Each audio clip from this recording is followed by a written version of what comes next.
is my 2020 spring training stream, where I go over my team and show you who's up for each position and what's going on, basically. Let's give me a sec while I get to my team. Let's go to the home screen right there. Boom. Okay, so I want to defend this World Series. I really do, and I really think this team can do this. So this is how I think the season's gonna look, and how I think the team is going to look right now. Starting off with my pitching staff, my ace, who's on the DL for the first 3 weeks of spring training. Most likely, he'll start the season as my ace, and he'll open up opening day. Though, depending on what's going on, and if he gets back in time, and if he actually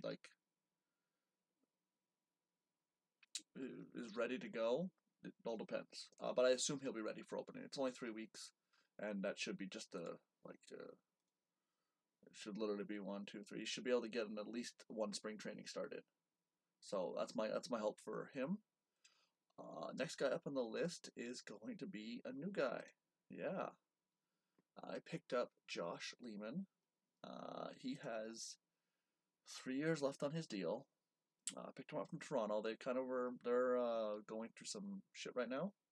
So I picked him up for a decent player, Joe Green. Joe Green was really good.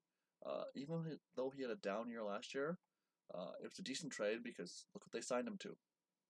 Under $4 million contract for his first contract, so they're saving a boatload of money, and they got a really good second baseman. Maybe not on the defensive side, but the offensive side. So that's good for them. I'm stuck with an older player on a deal, but he shores up my rotation. Yeah, because I lost Morales, so he shores up my rotation. He was pretty decent last year, so I'm very happy with this. And next, obviously, is Ismael, who was my anchor last year. He stepped up when I needed him to, and he pitched really well, and was good in the playoffs. So he's my third starter now, which is great, because I know he can pitch like an ace. And I gave him that nice extension because of it, under 10 million, and he has a player opt out and a team opt out and a player opt out. So I'm excited. Hopefully he can stay healthy and keep pitching like he has been for the length of his deal. And my fourth starter is Esteban. So there you go. He got a contract.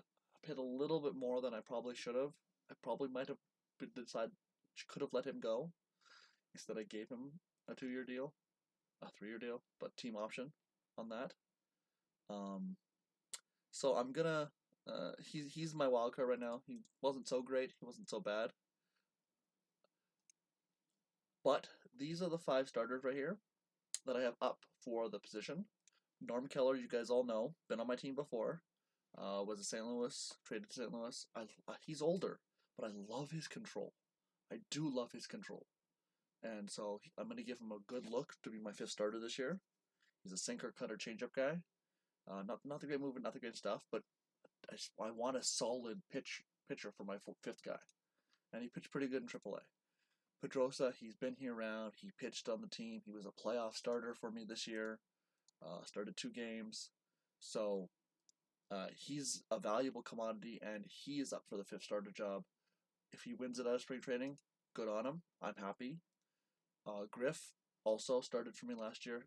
Actually pitched 11 games for me and was not half bad. Had a couple bad outings, which what ended up him going to AAA, and Pedrosa coming up.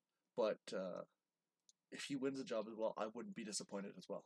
He's a decent player. He's not making much money, so another person. And if he doesn't and he goes to the minor leagues, I got some nice depth. Pat Brinson, I signed, got in a trade last year at the beginning of the season. He pitched really well in AAA, so I'm going to give him a shot in spring training. Like I said, all 4 of those guys so far I've talked about, whoever pitches the best is going to get the job. I don't mind any of them pitching for me, and that's the truth. Honestly, they're all about the same. Tim Carpenter is the one I don't think he's gonna get the job, and he'd have to blow my mind. So he's the only one that has to really blow my mind to win this position. But like I said, I've been talking about him for a while on a bunch of these videos where I want to see his improvement, and I'm looking forward to see if he can step up, because might need him this year. Now there is a good and a bad thing I have. My bullpen is pretty solid. This is how I do my bullpen. Everyone on long relief, guaranteed a spot. I don't need to look at them. I don't care what they do in spring training. I don't give a shit. These are the guys I'm looking at. The problem is that I have 1, 2, 3, 4, 5, 6, 7, 8 people already on long relief. That kind of means there's no spots. Plus, when I talk about Dan Frost, he's a hitter. So there's a 9th guy right there. I have enough spots. So basically, I'm looking at who's gonna be my number one call up, who can outshine somebody, and what am I gonna do? Maybe am I gonna keep you? Am I gonna not? So he's a former guy who was on my Japanese team back when I was GM of the Japanese team. I Rule 5'd him because he threw 99 miles an hour, not half bad, and then he just right before spring training, he lost his speed. So I'm gonna let him go after halfway through spring training, and but thought I'd keep him on my team just for this video, just because I do like him. And he ended up, after the year after I left, he went to another Japanese league team and won the reliever of the year. So I was very, very proud of him. Joe, he stepped up. He could be a impact relief arm for my team in the years to come. Don't think it's going to be this year, but if any injuries happen, he will be someone to come up. He can also start. So I'm not opposed to having him as another depth starter. I really do like what he brings to the table. At the moment, it's not enough to make this team, but really, really good. He's on my top prospect list. He did not pitch for me last year. I did mention him that he could have had a chance to make the team last year. And he blew everyone away at AAA. So he is ready for the major leagues.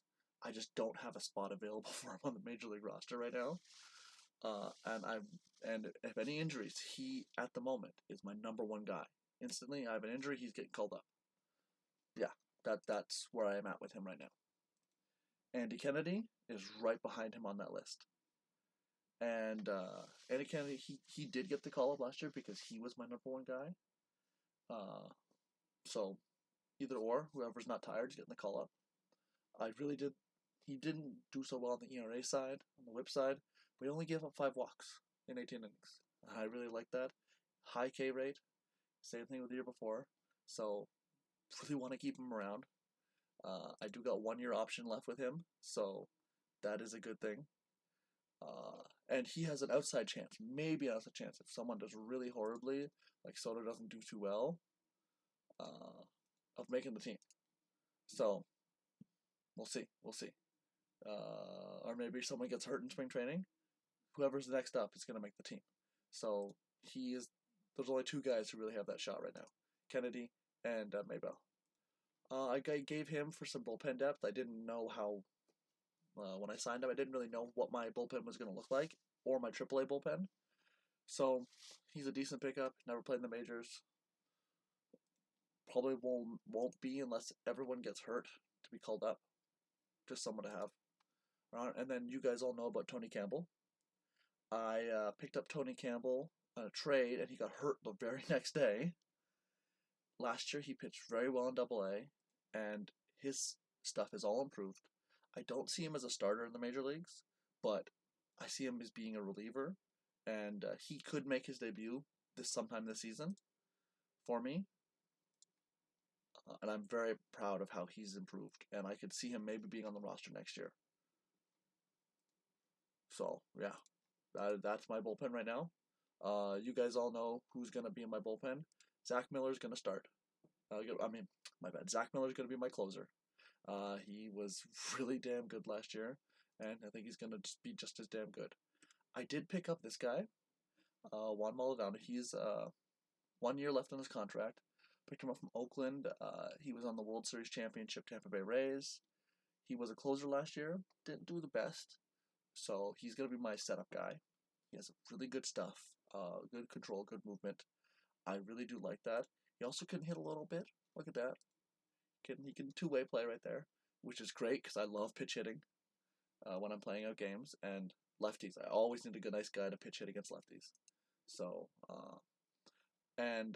Neil, I'm expecting some big things from Neil because I have him on a big contract. I hope he bounces back and becomes a pure middle relief setup guy. He pitched very well in the postseason, so that's a very good sign. And he's also pitched for the United States in the World Baseball Classic this year. Number one reliever, like always, Dave Montgomery is going to be my use more, and because he has great endurance and he has stuff and the control I really love. He also has a couple years left on his deal, and I'm looking for maybe a little bit of bounce back here, or just to get off to a better start. He had a great year, just he didn't start off so well, so his innings went low because I would put him in the long relief spot, or like I just put him avoid high leverage because the April and the beginning of May he had like a 10 ERA, so that's not good. Hopefully he gets off to a better start this year. Reliever of the year, Juan Myers. He is, what can I say? I don't think he's going to improve on what he did last year. He's probably going to come back to earth. Just let's hope it doesn't go as bad as it was in 2016. And maybe he'll get a few more strikeouts and hopefully gets pitches a few more innings. But hey, if I get exactly around the same thing of what I got last year, I'm perfectly happy. He is pitching exactly beyond my expectations, and I'm very happy with it. Next up on that list, and then obviously, so there's Jorge Soto, who did not make the team out of last year's spring training, started in the minor leagues, and then he made the team and stayed on the team after a few injuries.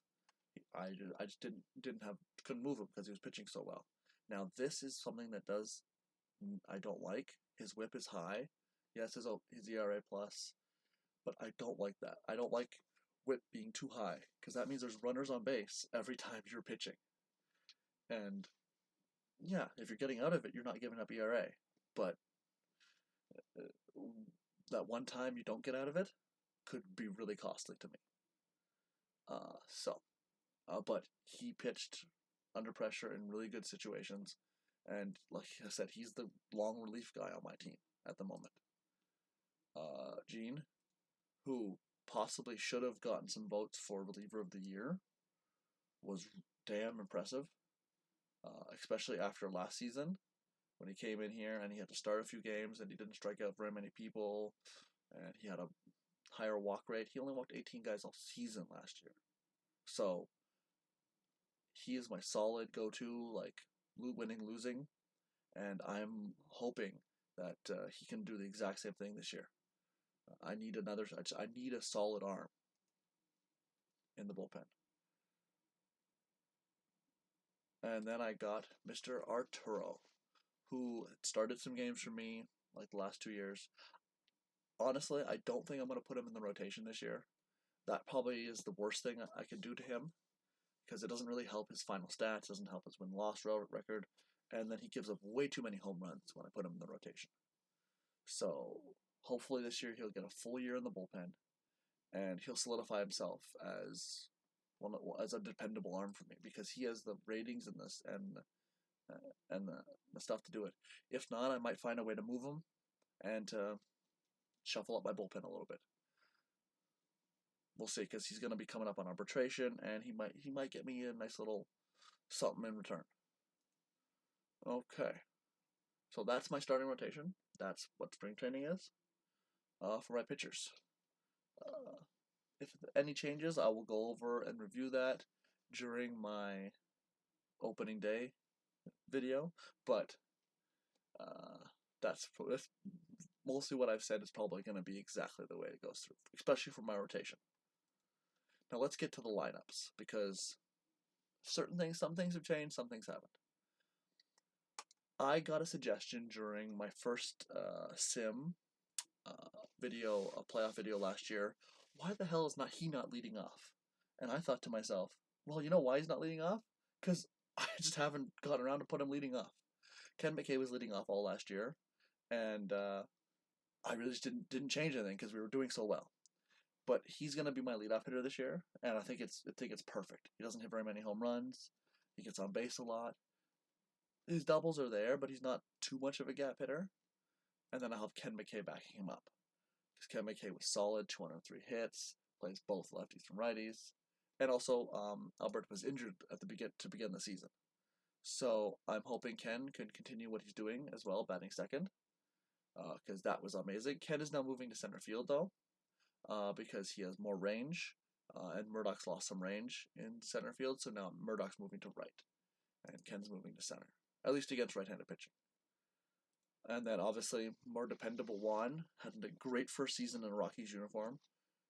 Led the league in at bats, had 200 hits, had more doubles than he's had in many years, more home runs, less strikeouts, career high walks. He was everything that I was signing for, and this is so the signing was perfect, and that's all that matters to me is that I did not mess up on this signing.